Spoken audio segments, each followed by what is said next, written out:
হৃদয়ারণ্যেও যে তটিনী। পর্ব 23। লিখেছেন অনিদ্রিতা আঁখি। আমার হৃদয় ছিল এক গহীন অরণ্যের নিস্তব্ধতায়। তুমিময় স্রোত এসে ছুঁয়ে দিল আমার নির্বাক হৃদয়। তুমি ছিলে অস্থির, বয়ে গেলে দূরে। তোমার স্মৃতি স্রোত রইল, কিন্তু তুমি রইলে না। তোমার চলে যাওয়ায় হৃদয়ারণ্য নিঃস্ব হয়ে সব ধূসর প্রান্তে এখন নীরব ব্যথায় ভরা। শুকিয়ে গেল আমার হৃদয় তোমার অভাবে, তবু তোমার স্মৃতি ঢেউ এখনো বাজে হৃদয়ের গভীরে। তোমার অস্তিত্বের তীব্রতা আজও জাগায় ব্যথা। তুমি মই তটিনী হয়ে এসো আবারও একবার। হৃদয়ারণ্যে তোমার স্রোতে ভাসুক আমার সমস্ত দুঃখের ভার। তুমিময় তটিনীতে ফিরে আসুক জীবনের নবস্রোত। আবার ভরে উঠুক এই শূন্য হৃদয়ারণ্যেও প্রান্তর, কারণ এই হৃদয়ারণ্যেও যে শুধু তটিনী। উমাইয়ের কথাগুলো বলে তার বাম হাতের 2 আঙ্গুলের ফাঁকে জ্বলন্ত ট্রেজার সিগারেটটা তার বলিষ্ঠ 2 ঠোঁটের মাঝে দিল। তার পেছনে দাঁড়িয়ে থাকা রোলস রয়েল গাড়িটিতে হেলান দিয়ে অভ্যস্ত ভঙ্গিতে 2 আঙ্গুল দিয়ে সিগারেটটি ঠোঁট থেকে সরিয়ে আকাশে মিটমিট করে জ্বলতে থাকা তারাদের দিকে তাকিয়ে গভীর একটা ধোঁয়া ছেড়ে দিল। ধোঁয়া বাতাসে মিশে যাওয়ার আগেই সিগারেটটি আবার ঠোঁটের মাঝে তুলে নিল সে। তার চোখে মুখে যেন ক্লান্তির ছাপ, কিন্তু তার তীক্ষ্ণ দৃষ্টি, তার অভ্যস্ত অভিজাত ভঙ্গিমায় এক ধরনের দৃঢ়তা। তার আগে থেকে সিগারেট খাওয়ার অভ্যাস থাকলেও এই কয়দিনে তা যেন বেশি বৃদ্ধি পেয়েছে। উমাইর চাঁদের মলিন আলো আর ল্যাম্পপোস্টের মৃদু উজ্জ্বলতার মাঝে দাঁড়িয়ে আছে। তার পরনে কালো রঙের নিখুঁত স্লিম ফিট 3-পিস স্যুট, যার সাথে মিলিয়ে পরা সাদা শার্টটি সহজেই দৃষ্টি কেড়ে নেয়। শার্টের হাতা কনুই পর্যন্ত গুটানো, যেন কঠোর অথচ স্বতন্ত্র ব্যক্তিত্বের পরিচয় দেয়। তার ব্ল্যাক ব্লেজারটি কাঁধে হেলানো, এলোমেলো চুলগুলো কপালের উপর নেমে এসে তার চেহারায় এক রহস্যময় ছাপ ফুটিয়ে তুলেছে। 2 ঠোঁটের মাঝে জ্বলন্ত সিগারেট ধীরে ধীরে ছড়িয়ে দিচ্ছে ধোঁয়ার আবরণ, যা তাকে আরও কর্পূরময় করে তুলছে। তার ডান কানে ঝুলে থাকা নাইফ আকৃতির রিংটি ল্যাম্পপোস্টের আলোতে ক্ষণে ক্ষণে ঝলমল করছে। তার ব্যক্তিত্বের প্রতিটি খুঁটিনাটি যা তার অনায়াসে নজর কাড়তে সক্ষম। উমাইর এখন প্রতিটি হাসপাতালের সামনে দাঁড়িয়ে ভেতরে লেথ আর বডিগার্ডরা তটিনীর খুঁজে তৎপর, কিন্তু উমাইর জানে এই হাসপাতালেও তাকে খুঁজে পাওয়া যাবে না। প্রায় 7 দিন ধরে পুরো শহরের সব ছোট বড় হাসপাতালে খুঁজে দেখেছে, কিন্তু তটিনীর কোনো সন্ধান মেলেনি। প্রতিটি হাসপাতালের সামনে গিয়ে দাঁড়ানো, প্রতিটি অচেনা মুখে তটিনীর চেহারা খুঁজে ফেরা, এসব যেন তার জীবনের এক অভিশপ্ত অধ্যায়ে পরিণত হয়েছে। হাসপাতালের প্রবেশদ্বারের সামনে দাঁড়িয়ে শূন্য দৃষ্টিতে আকাশের দিকে তাকিয়ে উমাইর নিজের ভেতরের দহন চাপে রাখার ব্যর্থ চেষ্টা করছে। তটিনীর নিখোঁজ হওয়ার 7 দিন উমাইরের কাছে 7টি বছরের সমান দীর্ঘ হয়ে উঠেছে। সে বিহীন প্রতিটি মুহূর্ত যেন এক একটি যুগের মতো ধীরলয়ে এগিয়ে চলছে। এই 7 দিনে সে নিজের ভেতরকার অস্থিরতাকে বারবার সংযত করার চেষ্টা করলেও তা যেন আগুনের শিখার মতো ছড়িয়ে পড়ছে। তটিনীর অনুপস্থিতি তাকে এমন এক ভয়ানক শূন্যতার মুখোমুখি করেছে, যা তার জীবনের প্রতিটি কোণায় এক গভীর ছায়া ফেলেছে। তটিনীর বাসার চারপাশে উমাইরের বডিগার্ডরা সবসময় সতর্ক দৃষ্টি রেখে ঘুরে বেড়াচ্ছে। যদি তটিনী বাসায় ফেরে, তবে সঙ্গে সঙ্গে খবর পৌঁছে যাবে উমাইরের কাছে। কিন্তু দিন গড়িয়ে রাত হলো, তেমন কোনো খবর আসছে না। উমাইর শুধু তটিনীর বাসায় নয়, সামিয়া আর দীপার পেছনেও লোক লাগিয়ে রেখেছে, কিন্তু তটিনীর কোনো হদিস পাওয়া যাচ্ছে না। তার মনে অগণিত প্রশ্ন ঘুরপাক খাচ্ছে। তটিনী কি জানে সে কতটা অস্থির, কতটা পুড়ছে তাকে খুঁজে পাওয়ার জন্য? কিন্তু তার ঝাঁসি মহিলা নিজের ইচ্ছাতেই তো চলে গিয়েছে। সে তো কঠিন এবং নির্ভীক। জানলেও কি তটিনীর এতে কিছু আসে যায়? উমাইর ভেবেছিল তার এই আবেগে হয়তো সাময়িক মোহ, কিন্তু দিন যতই এগিয়ে যাচ্ছে ততই সে বুঝতে পারছে এই অনুভূতিগুলো শুধুই মোহ নয়, এটা গভীর এবং বেশি আবেগপূর্ণ, যা তার মনের গহীনে গভীর দাগ কেটেছে। তবুও তার মনে প্রশ্ন থেকে যায়, এই অনুভূতিকে বোঝানোর জন্য কি সে দেরি করে ফেলেছে? তার এই আবেগের কি আদৌ কোনো মূল্য আছে তটিনীর কাছে? তো উমাইর ট্রেজার সিগারেটটি শেষ করে টান দিয়ে ফেলে দিল। শূন্যতায় দাঁড়িয়ে ভাবতে থাকে, ওই আকাশের তারাগুলো মিটমিট করে জ্বললেও তার জীবনের আলোক শিখাটি যেন নিভে গিয়েছে। এমন সময় লেথ তার সঙ্গী বডিগার্ডরা ধীরে পায়ে সামনে এগিয়ে এলো। উমাইর এক ঝলক লেথের মুখের দিকে তাকালো। তার সাই মাথা নত করে থাকা চুপসানো মুখ, ক্লান্তির রূপক যেন এক মুহূর্তে উমাইরের সব বুঝে গেল। তটিনী তার নাগালের বাইরে। কোনো শব্দ করল না উমাইর, শুধু নিজের গাড়ির দিকে এগিয়ে গেল। দরজা খুলে সোজা ভেতরে বসে পড়ল। লেথ নিঃশব্দে চালকের আসনে গিয়ে বসে পড়ল। গাড়ির ইঞ্জিন চালু করল। আজকাল উমাইরকে সে গাড়ি চালাতে দেয় না। সে জানে এই দুশ্চিন্তা আর মনের ভার উমাইরকে অমনোযোগী করে তুলেছে। সামান্য ভুলেও ভয়ঙ্কর কিছু ঘটে যেতে পারে। আর তাদের পিছে দুই গাড়িতে বডিগার্ডরা আসতে থাকলো। উমাইর পুরোটা সময় নিস্তব্ধ। তার ভেতরটা বিষাদ আর বিতৃষ্ণায় ভরে আছে, যেন পৃথিবীর প্রতি কোনো আগ্রহ আর অবশিষ্ট নেই। এই যন্ত্রণার শিখায় পুড়তে পুড়তে সে নিজেই যেন ভস্ম হয়ে যাচ্ছে। উমাইর মনে মনে ভাবল, যদি আগে জানতো এই ঝাঁসি মহিলার জন্য তাকে এমন দহন সইতে হবে, তাহলে সে প্রথম দেখাতেই তাকে শেষ করে দিত।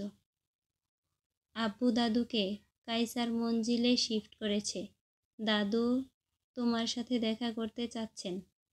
লেথ স্টিয়ারিং হুইল ঘোরাতে ঘোরাতে উমাইরের দিকে এক ঝলক তাকিয়ে কথাটা বলল।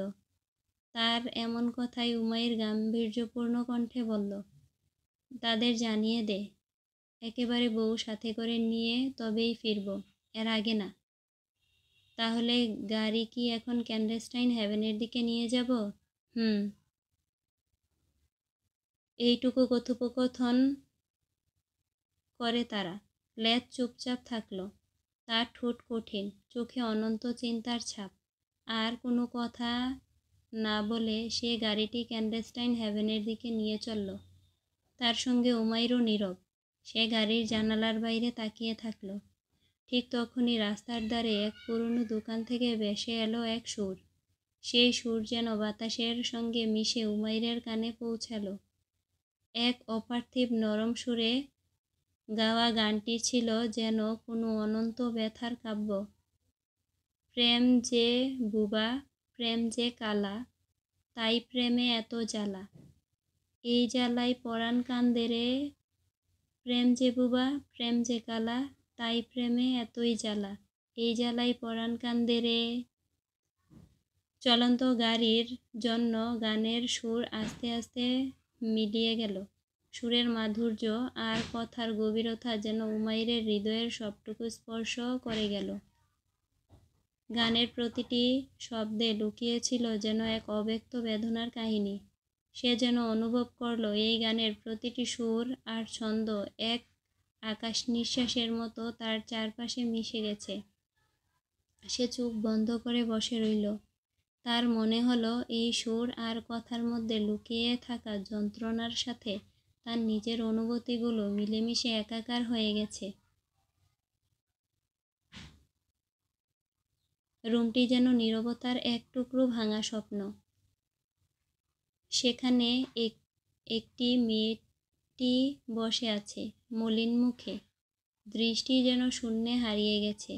চারপাশের মৃদু আলো তার ক্লান্ত চোখে মুখে আরও বিষণ্ণতা যোগ করেছে। দেয়ালের ফাটলগুলো যেন তার মনে জমে থাকা বেদনার প্রতিচ্ছবি। ঠিক এমন সময় রুমের কাঠের দরজা হালকা শব্দ করে খুলে গেল। ভেতরে ঢুকলো এক বলিষ্ঠ যুবক, বয়স 28 কি 29 বছর। তার ত্বক শ্যামবর্ণ, যেন সূর্য আর মাটির মিশ্রণে তৈরি। উচ্চতা 5 ফুট 10 কি 11 ইঞ্চি হবে। মাথার কালো ঢেউ খেলানো সিল্কি চুলগুলো মাত্র গোসল করার কারণে হালকা ভেজা। মুখের দাড়ি ক্লিন শেভ করা। সরু খাড়া নাক আর পাতলা ঠোঁট তার মুখে এক ধরনের দৃঢ়তা যোগ করেছে। গায়ে আছে অ্যাশ কালারের টি-শার্ট, যা তার প্রশস্ত বুক আর শক্তিশালী কাঁধকে আরও স্পষ্ট করে তুলেছে। নিচে পরা ট্রাউজার তার ব্যক্তিত্বে যুক্ত করেছে এক ধরনের অনাড়ম্বর শৈলী। তার হাতে একটি খাবারের থালা, থালার মধ্যে খাবারগুলো যত্ন করে সাজানো। সাদা ভাতের পাশে নরম আলুভাজি, একটা মাংসের বাটি। যুবকটি ধীর পায়ে এগিয়ে এসে মেয়েটির পাশে বসে সোফার সামনে পাতানো সেন্টার টেবিলের উপর থালাটি রাখল। তটিনী এক ঝলক খাবার দেওয়া মালিকের দিকে তাকিয়ে দৃষ্টি সরিয়ে নিল। তার এই আচরণে রিভাস চাপা দীর্ঘশ্বাস ফেলল। 1 সপ্তাহ পার হয়ে গেল, কিন্তু তটিনী এখনো নীরব। না তার সঙ্গে কোনো কথা বলেছে, না নিজের কোনো পরিচয় দিয়েছে। তটিনী 2 দিন অচেতন থাকার পর যখন সে প্রথমবার চোখ খুলল, রিভাস এবং তার বান্ধবী সানজি তটিনীর নাম জিজ্ঞাসা করেছিল, কিন্তু তটিনী কোনো উত্তর দেয়নি। তার চোখে ছিল নিস্তব্ধ এক আতঙ্ক, আর সেই আতঙ্ক যেন তাদেরকেই কেন্দ্র করে। প্রথম দিকে তারা ভেবেছিল তাদের উপস্থিতি তার জন্য ভয়ের কারণ। এই ধারণার পেছনে যথেষ্ট যুক্তি ছিল। তটিনীর শরীর জুড়ে ছিল অসংখ্য ক্ষতচিহ্ন এবং তার মুখে স্থায়ী হয়ে থাকা বিষণ্ণতা যেন আরও পরিষ্কার করেছিল সে কারোর নিষ্ঠুরতার শিকার। তাদের মনে হয়েছিল সেই ভীতিকর অতীত তাকে এখনও তাড়া করে বেড়াচ্ছে। রিভাস আর সানজি একই হসপিটালে কাজ করে। প্রথমে তারা কেবল সহকর্মী ছিল, কিন্তু সময়ের সাথে তাদের বন্ধুত্ব গভীর হয়। রিভাস নিজের কাজের চাপ থেকে মুক্তি পেতে কিছুদিনের জন্য তিরিমপুরের একটি কাল্পনিক স্থান ঘুরতে গিয়েছিল, কিন্তু এক গুরুত্বপূর্ণ হার্টের অপারেশনের ডাক আসায় তাকে 2 দিন পরেই ফিরে আসতে হয়। ফিরে আসার পথে কালবেদি, আরেকটি কাল্পনিক স্থান, নামে একটি নির্জন অঞ্চল পেরোচ্ছিল রিভাস। জায়গাটি ভয়ঙ্কর বলে খ্যাত, কারণ চারপাশে শুধু ঘন জঙ্গল আর জনমানব শূন্য পরিবেশ। সেখান দিয়ে গাড়ি চালিয়ে আসার সময় হঠাৎ জঙ্গলের ভেতর থেকে দৌড়ে মেয়েটি গাড়ির সামনে এসে পড়ে। জনমানবহীন আর চারপাশে জঙ্গল হওয়ার কারণে রিভাস তখন অনেক গতিতে গাড়ি চালাচ্ছিল, কিন্তু হঠাৎ মেয়েটির সামনে এসে পড়তেই সে ব্রেক করে, কিন্তু তবুও গাড়ির সাথে ধাক্কা লেগে যায়, যার দরুন মেয়েটি ছিটকে পড়ে। এটা দেখে তার মনে হয়েছিল মেয়েটি হয়তো আর বাঁচবে না, কিন্তু সে যখন দ্রুত গাড়ি থেকে নেমে পালস চেক করে, তখন দেখে বুঝলো মেয়েটি বেঁচে আছে। মাথায় আঘাত লেগেছিল, কিন্তু বেশি খারাপ অবস্থাও না, আবার ভালোও বলা চলে না। তখন আর দেরি না করে সে মেয়েটিকে নিয়ে নিজের গাড়িতে তুলে নেয়। কিন্তু সে তখন এটা বুঝতে পারছে না যে চারপাশে এত ঘন জঙ্গলের মধ্য থেকে মেয়েটা আসলো কোথা থেকে। তার কেন জানি মনে হয়েছিল ঘন জঙ্গলের ভেতর থেকে বেরিয়ে আসা এই মেয়ের পেছনে নিশ্চয়ই কোনো গভীর রহস্য লুকিয়ে আছে, যার জন্য সে তার বাসায় নিয়ে আসে। মেয়েটি কোথা থেকে এলো এই প্রশ্ন রিভাসের মনে ঘুরছিল। নিজের বাসায় পৌঁছানোর আগে রিভাস সানজিকে ফোন করে সব জানালো এবং তাকে দ্রুত বাসায় আসতে বলল। এরপর থেকে তারা দুজন মিলে তটিনীর পরিচয় আর তার অতীত জানতে চেষ্টায় লেগেছিল। তবে তটিনীর নীরবতা তাদের জন্য ধাঁধার মতো হয়ে গেল।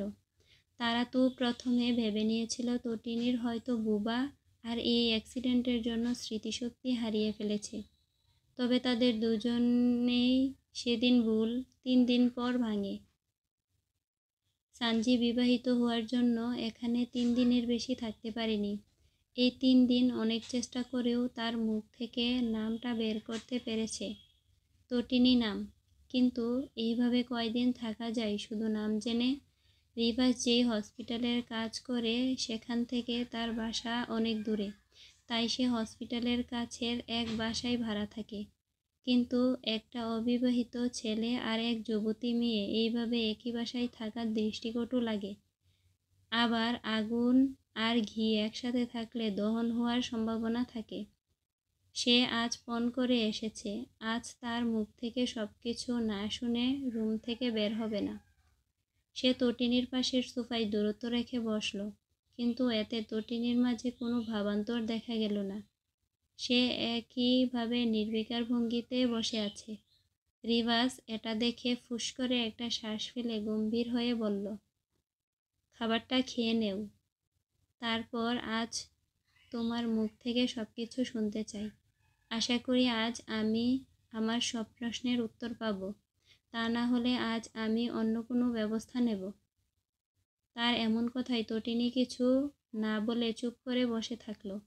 এটা দেখে রিভাস কিছুটা বিরক্ত হলো, কারণ সে এতদিন তাকে এই বিষয়ে তেমন কোনো চাপ দেয়নি, যদি তাতে বাজে কোনো প্রভাব পড়ে তাই। কিন্তু আজকে এতদিন পরও এমনভাবে চুপ করে থাকায় সে বিরক্ত হলো। কিন্তু তার এই বিরক্ত বেশিক্ষণ টিকল না, কারণ ইতিমধ্যেই তার শ্রবণ ইন্দ্রিয়ে রিনরিনিয়ে বলা মেয়েলি কণ্ঠের কথা প্রবেশ করেছে। আচ্ছা বলেন, কি জানতে চান? তটিনীর এমন কথায় রিভাস তার দিকে তীক্ষ্ণ দৃষ্টিতে তাকালো। আজ এক কথায় কাজে লেগে গেল তো? ইস, এটা যদি আগে করত। সে এবার কঠোর থেকে সহজ হয়ে আসলো। তারপর বলল, সারাদিন তো কিছু খাওনি, আগে খাবারটা খেয়ে নাও, তা না হলে দুর্বলতার জন্য কথা বলতে সমস্যা হতে পারে। এমনি তোমার হেলথ ঠিক নেই। তটিনী আরও কিছু না বলে খাবার খেতে শুরু করলো। এর মধ্যে রিভাস তাকে এক ঝলক দেখে নিল। মেয়েটার গায়ে সুতির 3 পিস জড়ানো। প্রথম দিন সানজির জামা পরেছিল, তারপর সে আর সানজি মার্কেটে গিয়ে মেয়েদের প্রয়োজনীয় জিনিস কিনে এনে দিয়েছিল।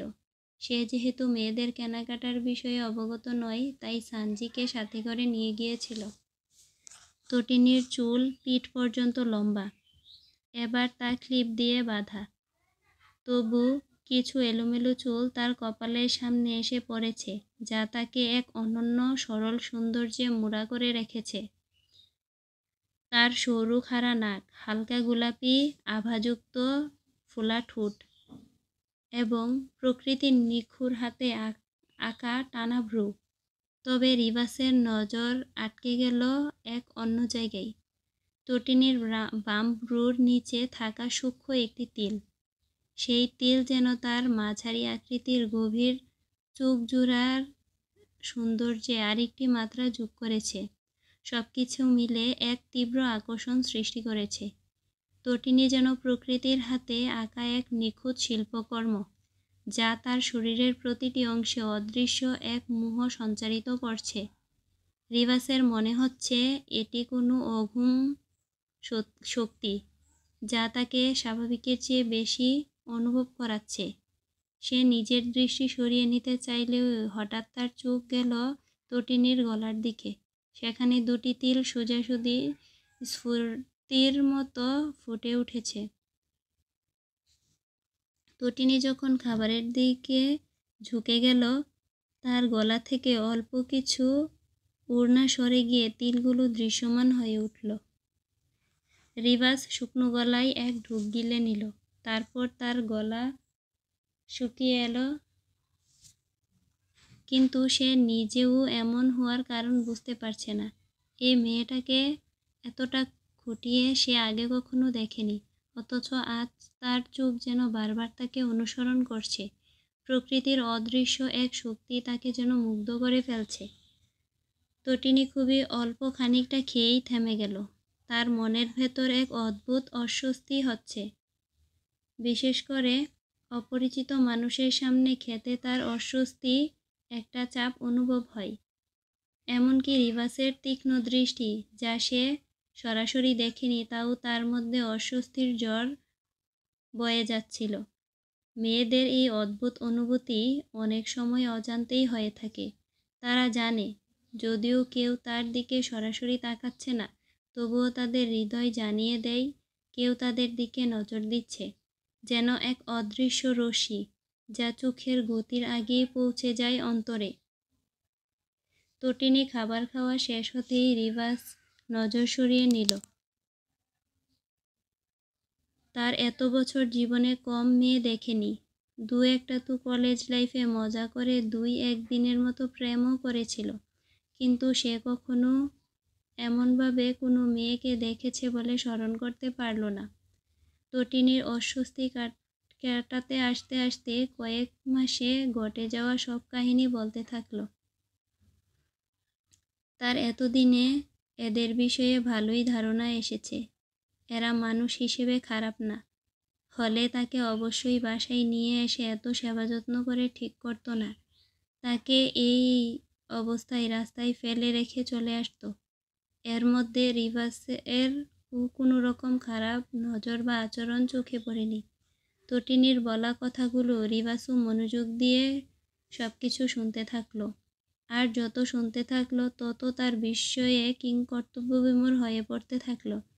তবে সে যখন জানতে পারল তটিনী বিবাহিত, তখন তার মুখটা চুপসে গেল। তবুও সে ধৈর্য ধরে সব কথা শুনতে থাকলো। উমাইর শাওয়ার শেষ করে ওয়াশরুম থেকে অর্ধনগ্ন অবস্থায় তোয়ালে জড়িয়ে বের হলো। তটিনীর নিখোঁজের 10 দিন পেরিয়ে গিয়েছে, তবুও তার কোনো সন্ধান পাওয়া যায়নি। সে চাপা এক দীর্ঘশ্বাস ফেলে দেয়াল ঘড়িতে সময় দেখে নিল। রাত প্রায় 12টা। তার শক্ত পেটানো শরীরটা সম্পূর্ণ দৃশ্যমান। উজ্জ্বল ফর্সা শরীরে পানির বিন্দু বিন্দু ফোঁটাগুলো মুক্তোর মতো চিকচিক করছে। মাথার ভেজা বড় কালো সিল্কি চুলগুলো হাত দিয়ে এলোমেলো করে পানি ঝাড়ার চেষ্টা করলো।